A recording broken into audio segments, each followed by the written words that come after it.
There has to be some common sense. Yes, sir. They have the car stopped at 10th and Ranch, Michael by there. We still don't know who pulled the trigger.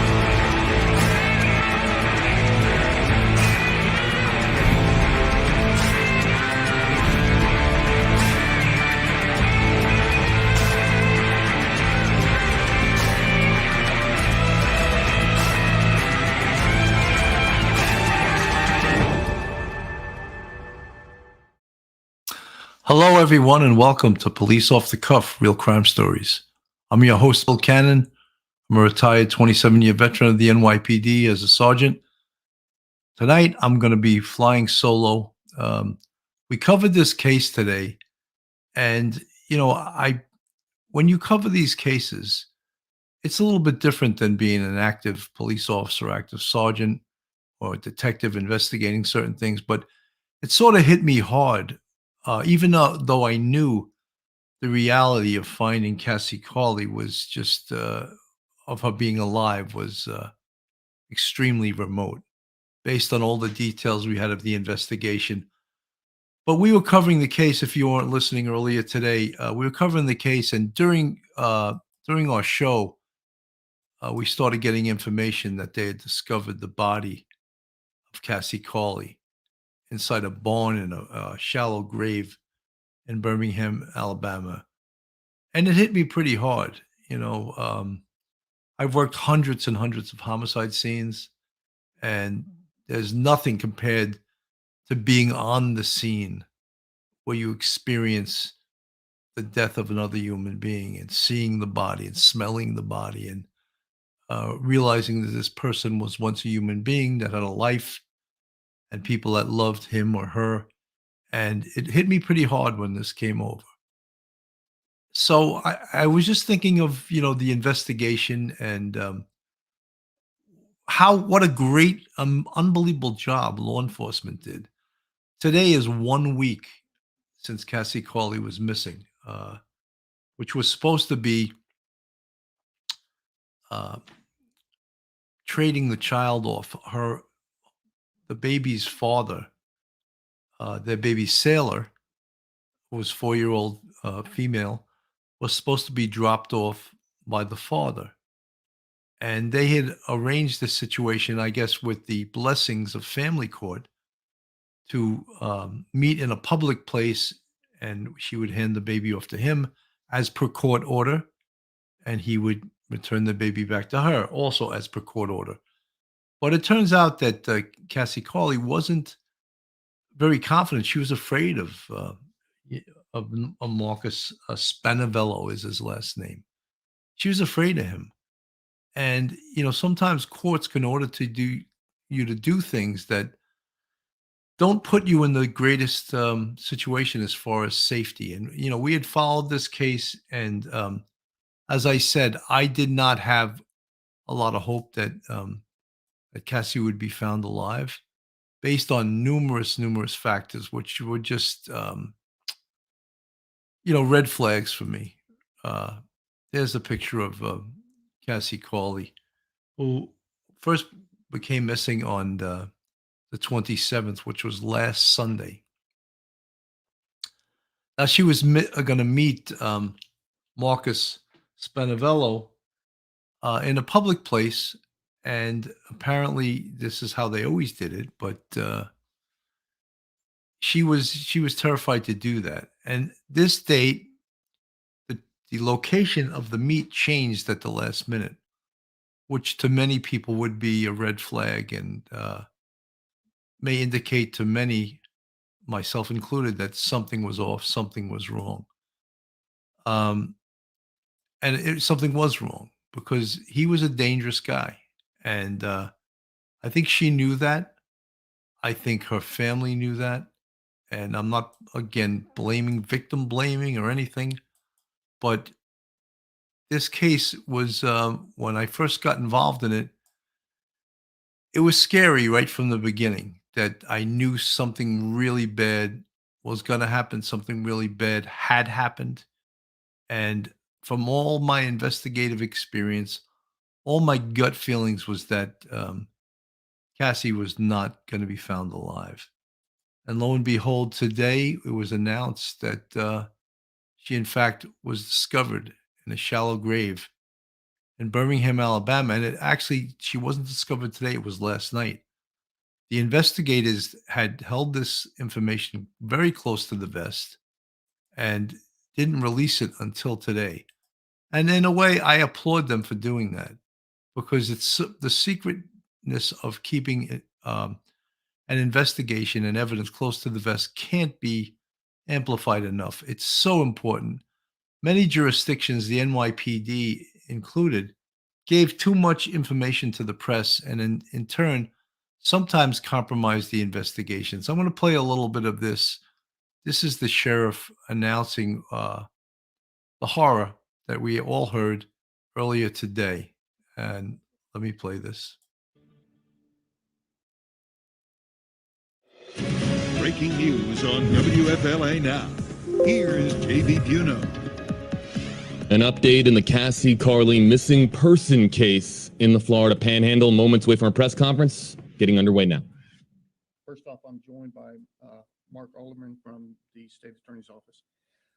So Cassie Carli, who's been missing now for about a week, we discovered her body while executing a search warrant in Alabama. It was in a barn in a shallow grave. So it's not the ending that we wanted, obviously, but we're hoping to provide a little closure for the family.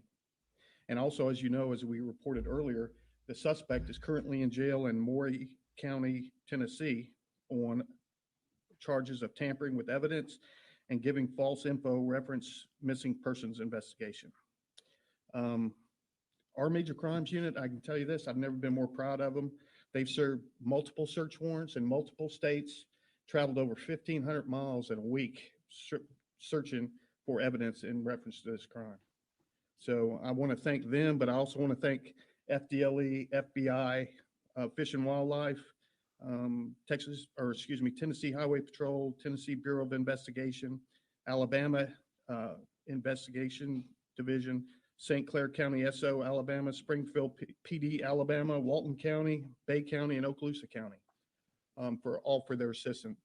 That tells you how far out this went. We're just proud that we've got this guy in custody. Obviously, more charges will be pending, depending on the autopsy, which will occur tomorrow morning. If you have any questions in reference to extradition or charges that will be pending on him, I'll defer to the state attorney. So do you have questions? Yes.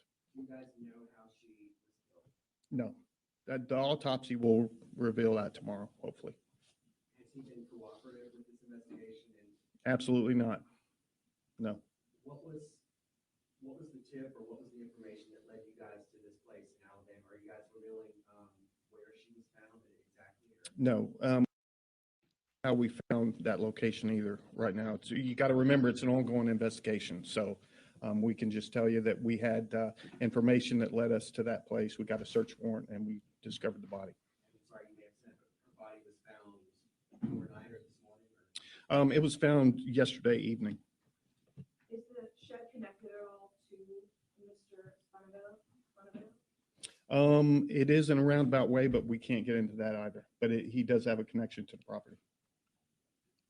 Are you able to say if the body was found like out in the open or covered or? No, a shallow grave.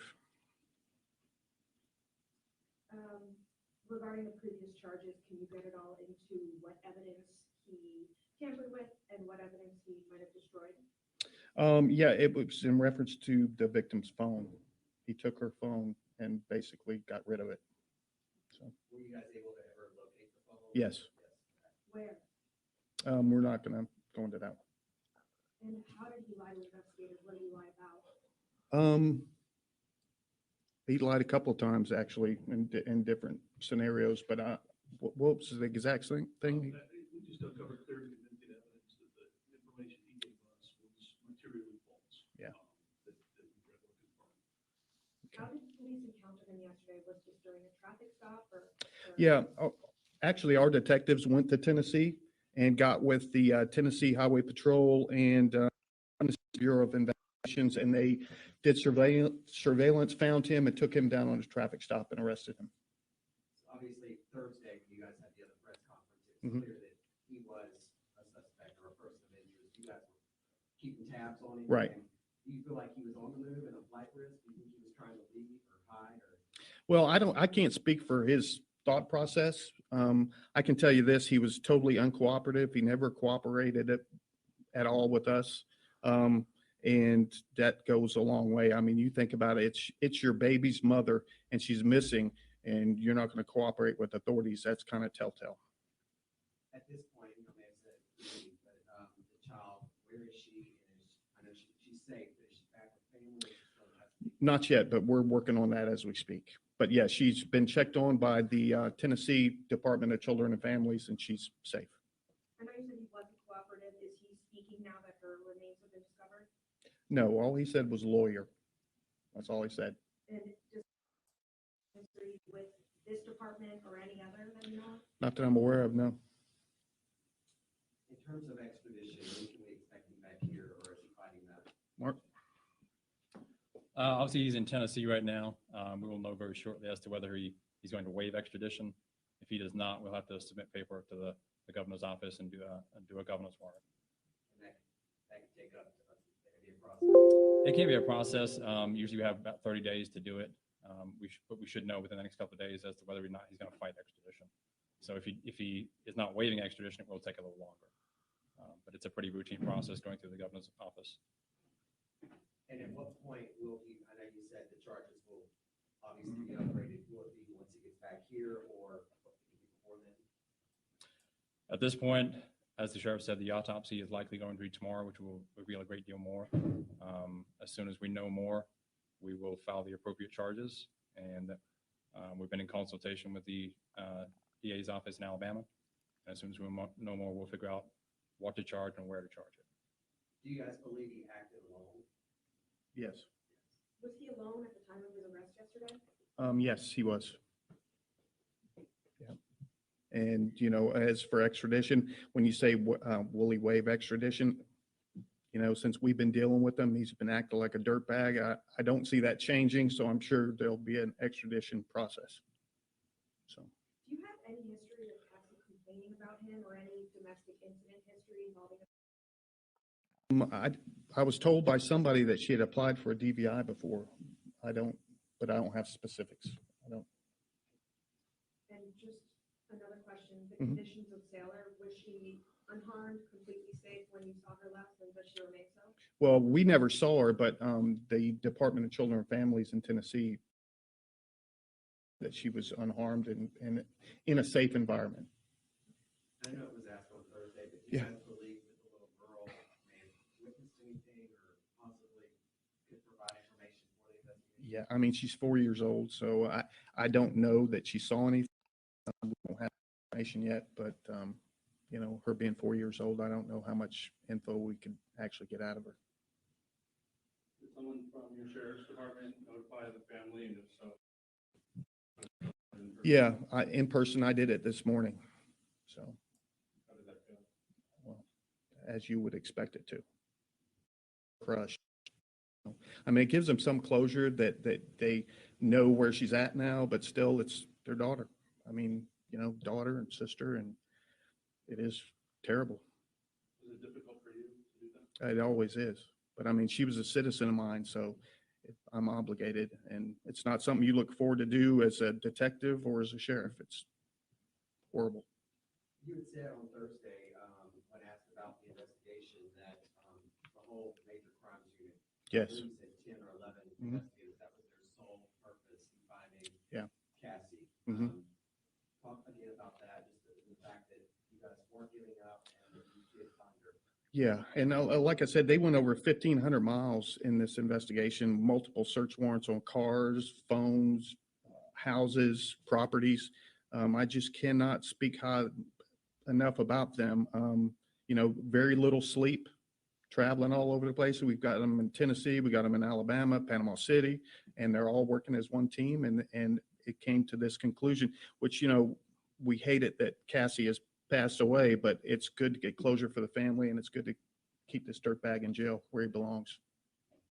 Since her remains were found in Alabama, are all these agencies still going to be with the investigation, or is it kind of just going to be Well, yeah, they're still helping us, and they've been a great help. Like, up in Tennessee where the truck is, they're taking care of forensics up there, and they're helping us with that. And of course, the FBI and FDLE are great at offering their services as well. So it's kind of a team effort here. But we have definitely got a great case, and I think once the autopsy's done and you see the charges filed, you'll understand. But I think we have a great case, and I think he's either going to spend the rest of his life in prison or he's going to get the needle. So hopefully the needle. But So, Yeah. We're not able to know exactly where the child is. It's with DCF, or she is with DCF. no, she's not with DCF. She's with the family right now, but they've checked the family and they checked the location and she is safe. And sorry, another question coming in. Do you expect she'll be charged with murder?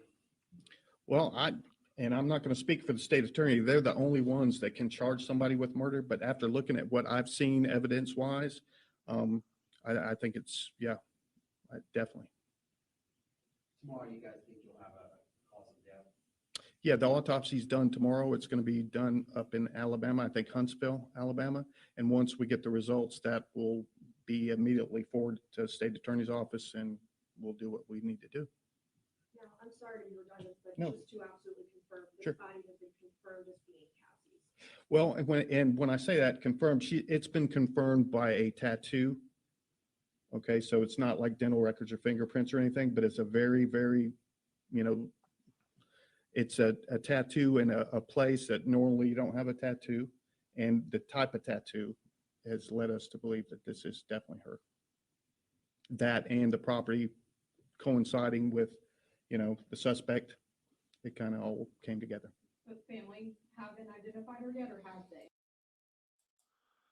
So, folks, you had it. That's Sheriff Johnson of the Santa Rosa County Sheriff's Office. Some of the questions that were being asked, of course, do we know the cause of death? And at this point, pending autopsy, they do not. And it would be remiss of the sheriff to say this is what we think happened until they have an autopsy. So he indicated tomorrow there'll be a completed autopsy and they'll determine the death to be, I would imagine it will be determined to be a homicide. Cause of death, what was the cause of death? So was it strangulation? Was it blunt trauma? Was it gunshot wound? That will all be determined pending the autopsy. Many questions, of course, and one of the reasons I came back on the air tonight is because when we were presenting this case today, we had no idea that they had in fact recovered Cassie's body. And during the broadcast,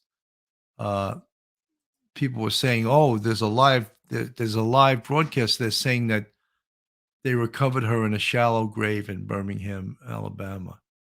And one of the things that we had spoken of, and in regards to this investigation, was investigative checklists and what should be done and what will the police be doing. And one of the things, of course, we said was to conduct a search warrant on the Birmingham location of Marcus Spanavello, where he was living. And of course, that's what they did. And that's how they discovered the body. It's unclear to me. I know they indicated that they actually found her cell phone. And he may have tried to damage it. And that's where one of the tampering with evidence charges came up, thinking that they couldn't get a pinging. They couldn't ping the phone and find out where the phone was. That'll all be uncovered down the road. But that was one of the charges that he was facing, that he, in fact, tried to destroy evidence. The sheriff sort of indicated that that's what he had done. And there's a picture on the screen of Marcus Spanavello. We had spoken about also, many people in the chat and many people that had been listening to us were like, it's so dangerous for women out there that are domestic violence victims, that are dealing with a crazed man. And what kind of protections can they get? The courts really don't protect them. So you must protect yourself. You must consider, when in a situation like this, and again, I do not intend to victim blame anyone, but I think the family knew Obviously, Cassie was fearful of this guy, Marcus. Maybe she should have exchanged the child with another person present, or maybe in the most egregious and dangerous situations, a child is exchanged in front of the desk officer in a police precinct, which is probably the safest place that someone could exchange a child. So we're, when we were on the air earlier in the day, again, even with all my police training and all my investigative training, I thought that this was inevitable, that they were going to find Cassie Carli and find her body. However, even though you think that and intellectually you think that's what's going to happen, all the indicators are pointing, you're always hopeful that she may be found alive and that this wouldn't happen, but it did happen. Um, Amanda Simpson, the demeanor of the sheriff tells me that whatever he did to her was heinous. No doubt in his mind, it was murder and he needs the needle. Yes, this is, I like this sheriff too. He's very blunt. He gets right to the point. You're right. He's seen the evidence. He's seen the results of this, which undoubtedly will be determined tomorrow after the autopsy to be, Milwaukee civilian. Thank you so much. That's very kind of you. One of the things that makes the podcast great is that you folks do not rush to judgment. Stay cautious. I've learned to be cautious over a 27-year police career. Cat lover. Can this turn into a federal case since it crossed state lines? Well, the FBI is involved. I think in a case like this, they'll let the local jurisdiction prosecute this in the local courts rather than taking it federally. I think that the assistance of the FBI was invaluable. That I'm sure that they helped a great deal. You heard Sheriff Johnson just praising his officers from the major case squad. Agnes Lamb, I believe she was probably murdered and this remains to be seen also, but in Birmingham, Alabama. We don't know all the facts. Like when he met up with her, there's a couple of questions I have. When he met up with her in Florida, the location they met, was Sailor, the 4-year-old, with him? I didn't hear any definitive answer to that. I would tend to think not, because if he was going to do that dirty deed, I'm sure he wanted to be by himself. Many folks suggested today that a 4-year-old could be a witness. And I totally disputed that and said, I've had experience with that. I had a 4-year-old in a case, December 1st. I still remember the date, December 1st, 2001. It was right after 9/11, September following 9/11. We had a double murder on East 101st Street in the 2-3 precinct, Spanish Harlem, El Barrio.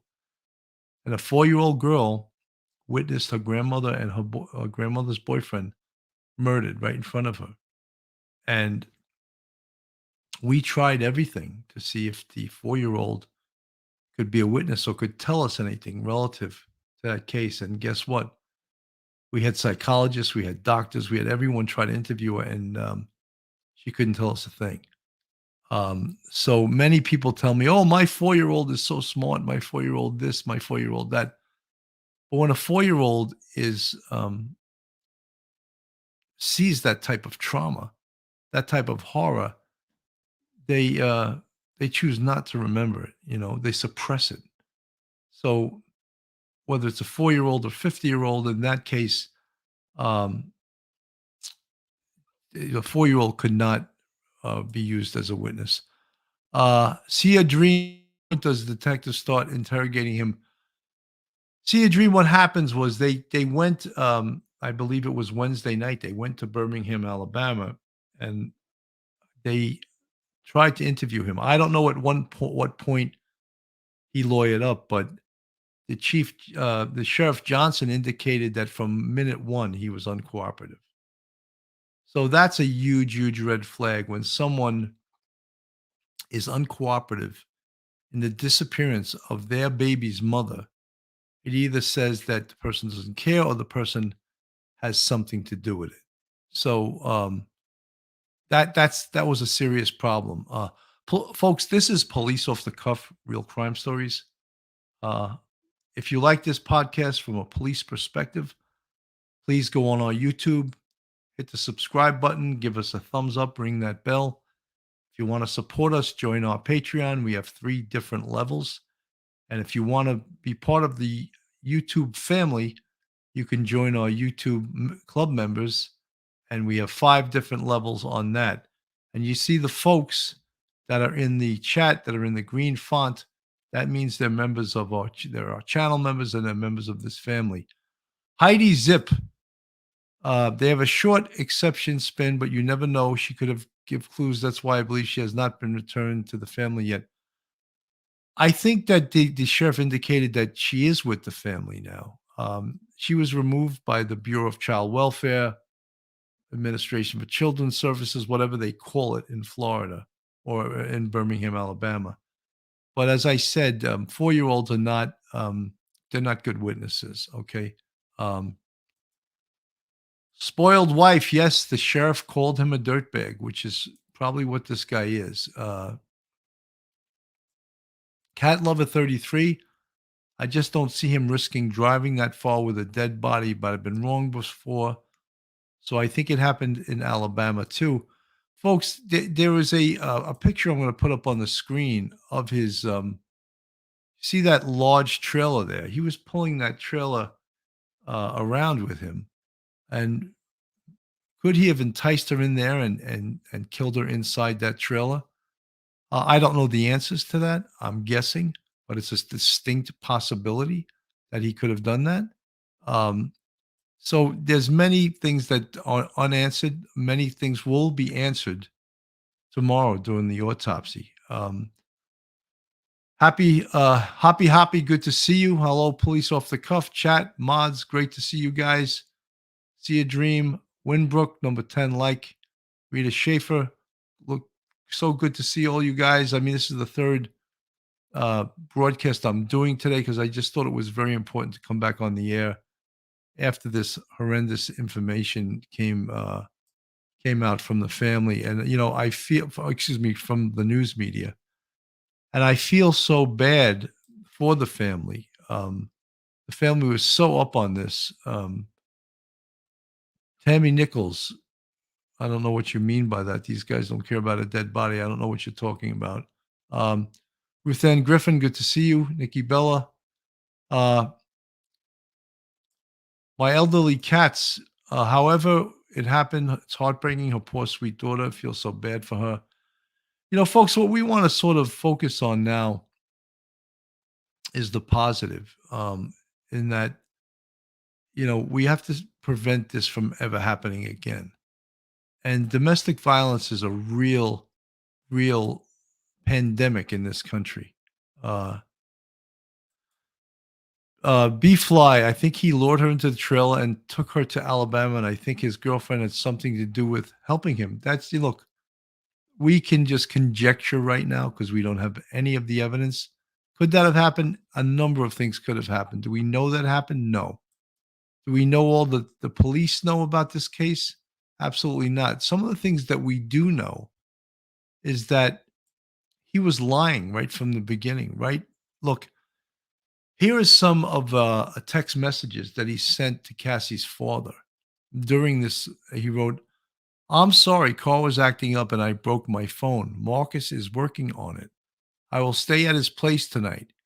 He's paying me money to do some stuff around his house." Now, Marcus tried to make everyone believe that text message was sent by Cassie. However, it's pretty indicative, at least from the family, they said, that's not the style she wrote in. That sounds like he sent that pretending to be her. In addition, he wrote, "No, the screen is jumping all over the place. Let me see if he can get this fixed and I'll call you." Well, then why didn't she call them? If it was as simple as making a phone call, why didn't she in fact call him? Because that wasn't her. That was him. He also told the father that he was dropping her off at a specific person's home, which was a total lie. He never did that. So when someone as this involved in the case is telling lies, it's very concerning. It's a very concerning situation because what reason does he have to lie unless he's involved in Cassie's disappearance? He has no reason to lie unless he's involved in it. And sure enough, we believe he is involved in it. He's under arrest right now. The charges were he was actually arrested Friday evening in Tennessee at 11 p.m. And he was charged with tampering with evidence, giving false information concerning a missing person investigation, and destruction of evidence. So we just wonder, what was the destruction? What was he destroying? And I think that Sheriff Johnson indicated what he was destroying was her phone. He was attempting to destroy her phone so it couldn't be used as a tracking device to find out where Cassie in fact was. So that's what we were thinking it was being used for. You know, her family was so hopeful, and her friends were so hopeful during this whole thing that they would find her.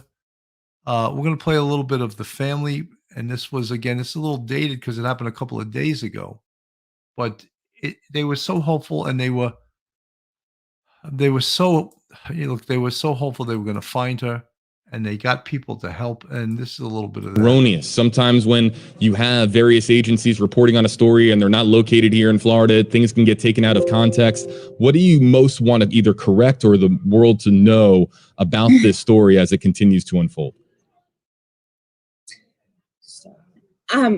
You know, we're trying not to let the misinformation get out there. And I think I've seen a lot of people who take something from 3 days ago and are applying it today. This is a constantly fluid, changing situation that we, as Cassie's friends and family, are really just doing the best we can. Luckily, one of Cassie's great friends, Sam Graves, has passed law enforcement. It's amazing the village that Cassie has built, that have come together and are literally just putting all of our heads together and sharing and searching and thinking and praying that she gets to come home. Yes. And I just want it to be known too that my sister was in the best place. She was so happy and hopeful for the future. And there is no reason to believe she would ever choose to do something like this on her own, ever. And she would never, ever leave her daughter, ever. The only time Cassie has not had her child during her custody time, which is 85%, is when Marcus has taken her previously against the law, and we've had to get the law involved to get this baby back 2 weeks later. This has progressed. This has been escalated, and we want this to be a lesson for every future Cassie, that this needs to stop, that this is not okay. It's becoming all too often, and we're not having it. We're not having it. Yeah, she disappears right before he's got to pay. We will not be quiet. We will not. Yeah. Right before he's got to pay all the attorney's fees. Like money too. It's just sad. What is the plan for today? I know that there have been routine search efforts going on all week, and some of the video that we'll play here, you'll see some of the search efforts. Before we let you go, where is the family? Where are you guys heading? And what is the plan as the search continues for Cassie Carli? We're going to keep linking up with the Santa Rosa County Sheriff's Office, putting our heads together and searching every tip and lead that comes to us. There's nothing too small or too big that you guys can call Crime Stoppers. It's ** tips, TIPS. You can call the Santa Rosa County Sheriff's Department, 911. There's nothing too small that can't be shared, because we are going to keep looking until Sailor and Cassie are home. And is there anything, while I have you guys on the line here, is there anything that I can do? Is there anything that we here can do as far as helping spread the word? I mean, really, it comes down to, I think, the followers here and the viewers watching. Well, folks, we know this is all academic. It was announced that the body of Cassie Carli was found. It was announced this afternoon. However, they found her the night before. Aaron Rodriguez, thank you so much for the 1999 super chat, and thank you for all your support of the Police Off the Cuff channel. You're one of our biggest supporters, and I really appreciate all that you do for us.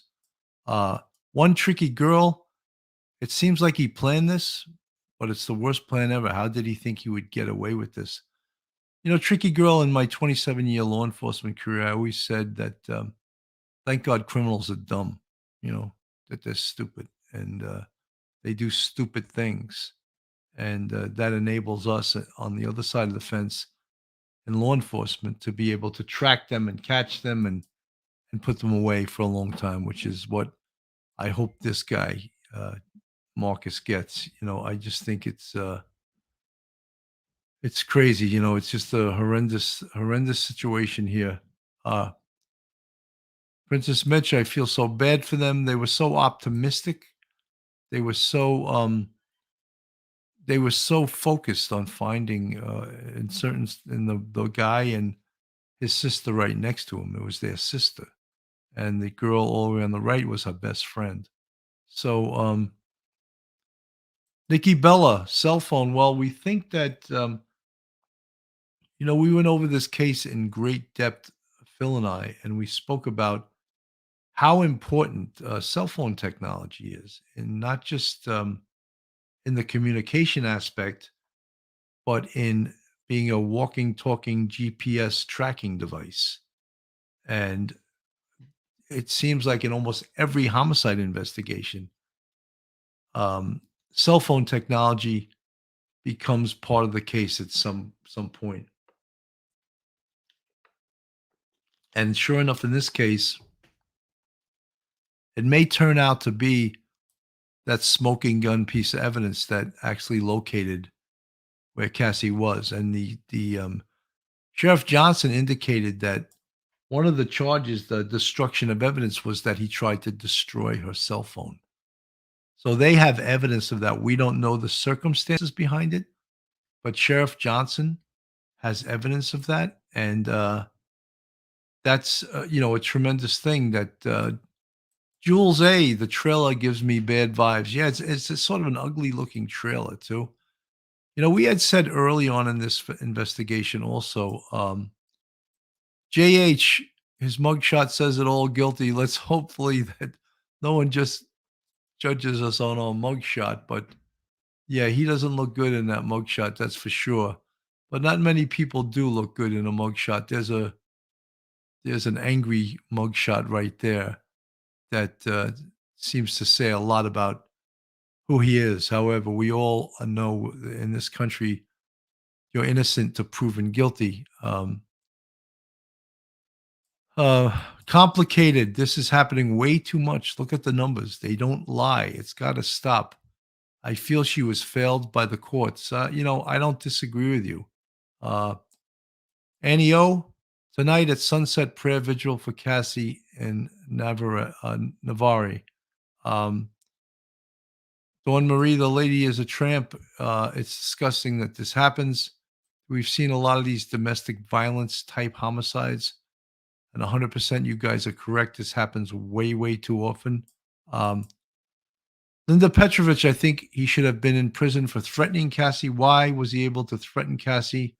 And she would have to keep meeting him. Well, that's something that I question too. Family court tries to be fair to both parties. And he, as the father, even the biological father, had visitation rights. And maybe the visitation rights should have been curtailed based on the fact that he wasn't paying child support, and B, that Cassie was afraid of him. Why was she afraid of him? She had reason. He had threatened her in the past. According to her brother, he had threatened her with a gun. So these things apparently were not brought to the attention of the family court. And if they were, family court should have done something about it, and they did not. Can we just take a moment to acknowledge Cassie's family and friends that have been superb in getting Cassie's case out there in their efforts to bring her home. They are fierce and exceptional. British Chippy, you're preaching to the choir. I was just praising them a few minutes ago. I think they were resolute. They were clear in their thoughts on how to search for her, and they were tireless in their efforts.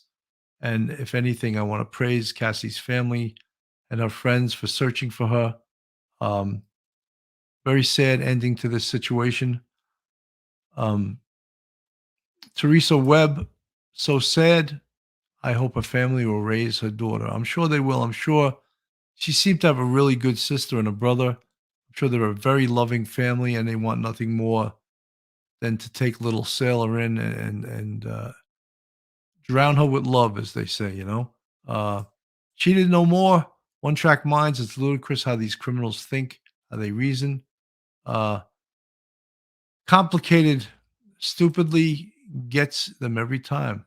This is so sad. She is like Gabby in an aspect, seems so full of life and beauty. A lot of these cases we can draw parallels to other cases that they seem similar. And these domestic violence cases are horrible, and they have a lot of similarities to them. And it seems that the police, the courts, corrections, they can get more involved and protect the party that is the most at risk. In this incident, was, of course, Cassie was the party who was most at risk. And sure enough, she lost her life for it. And it's a horrible thing. One of the things we do know about this investigation, and again, I can't praise the local police, the FBI, and the sheriff mentioned multiple law enforcement jurisdictions that were involved in helping out with this case. Everyone did a tremendous job. I had listed on my list things to do, things that were done already. And without me even being involved in this case, and I'm not saying I'm Sherlock Holmes, the super sleuth, but I've been involved in a lot of these investigations, and they did every single investigative checklist thing that I was suggesting in my mind. They covered everything. And you heard the Sheriff Johnson. They traveled over 1,500 miles in 7 days. None of these guys had any sleep in the last 7 days, and that's law enforcement, and that's part of the job, And you have to have that fever, you have to have that tenacity to just keep going when your body wants to give up. You haven't seen your family, you haven't seen your kids, but you got to keep going and have a regard for someone else that you don't even know, to find out and bring finality to their family. Christine Michelle, I'm so glad this guy is in custody. Rest in peace to Cassie, and love to her daughter and family. 100%. Tricky girl. She was in the prime of her life, that's for sure. Pauline Robb, I light a white candle and said a prayer and smudge some sage to release any fear and negative energy that hears this terrible news, sharing strength and love the best I can. That's all we can do. I almost felt like in presenting this case, let's face it, who I am. I'm a YouTube content creator. I'm no longer Sergeant Ken in Manhattan North Homicide Squad. I'm a YouTube content creator. And I almost felt, when I heard the bad news in this case, I felt the same type of pain I felt when I was a homicide sergeant and working in Manhattan and working on the hundreds of cases I did. I had that empty feeling in my stomach that something horrendous had just occurred, and that we just found out, the results of evil. And that's how I felt, and just telling you guys that you're not a human being if you don't feel the pain of this family, the pain of this. Hello, Matty Boy Sully. Good to see you, buddy. Hey, Sergeant Bill. Good to see you guys. If you don't feel the pain that this family is feeling, and that this little girl, Sailor, is going to be raised now without a mother, without her biological mother, So we all feel that, I think, and these cases, even though to most of you guys, you're outsiders, you're listening to content creators on YouTube, podcasts, and that type of thing. You're still human beings, and these are real stories. These are real cases. These are real people, and real people with real families and real consequences. And we've seen it in a lot of different cases. Um, Christine Michelle, I'm so glad this guy is in custody. Rest in peace to Cassie, and love to her daughter and her family. 100%. We're all saying that. It's just a pathetic situation. Folks, again, if you're not subscribed to Police Off the Cuff, go on our YouTube, hit that subscribe button, give us a thumbs up, ring that bell. Gina G, Bill, it showed on your face. It showed on your face during your live today. I can see it now. You're a human being with a good heart. Well, you know something, if you don't feel the pain of other people, how are you human? We have to empathize. I guess that's the word that I'm looking for. If you don't feel empathy and put yourself in the shoes or in the position of someone else, I think that's a human trait, don't you guys? Guys, why don't you put your prayer emojis in the chat, and that would say a little prayer for Cassie's family and for her little daughter Sailor, and a prayer for all the police officers and detectives and law enforcement that worked this case and just did an unbelievable job. Yeah, look, I see all the YD22 Songbird, Holly Chick, all these prayer emojis, Kristen, Michelle, Patty L. Thank you guys for all these prayer emojis. And if you believe in the power of prayer, it's certainly appreciated on Police Off the Cuff podcast. Again, folks, I thought I had to come back on. I just wanted Lieutenant Peter Pranzo is on the air, and if there's a 20th century hero, I want to show you a picture of Lieutenant Pete when he was a young cop. How's that? Is he a handsome looking guy? Lieutenant Peter Pranzo. That's Police Officer Peter Pranzo. I don't even want to know what year that was, Lieutenant Pete. But what a great picture. I mean, that's something that's got to be handed down in the family archives and stay forever in the Pranzo family. I pulled that off of Facebook. I hope Lieutenant Pete's not going to get mad at me because of that. But Heidi Zip, have to have empathy and compassion, 100%. Linda Petrovich, Lieutenant Pete, she's saying you're hot. You were hot back in the day. Ruth Ann Griffin, wow, that's cool, right? Catherine, 1967. For some females, it can trigger forgotten memories. She should never had to bring the girl for a visit. Some dropped the ball while reading the case. Catherine, I don't disagree with you. I really don't. She did no more. Great picture. So handsome. Lieutenant Pete. 1968, that picture was from. Wow. Wow. That's a long time ago, Lieutenant Pete. Is that the year you came on a job, Lieutenant Pete? Give me a 1 in the chat if that's the truth. Catherine Mooney, New York's finest. Lieutenant Pete is going strong. Hooray for Lieutenant Peter Pranzo. Absolutely. Yeah, I mean, what a great there. I'll put it up one more time. Make Lieutenant Pete famous here.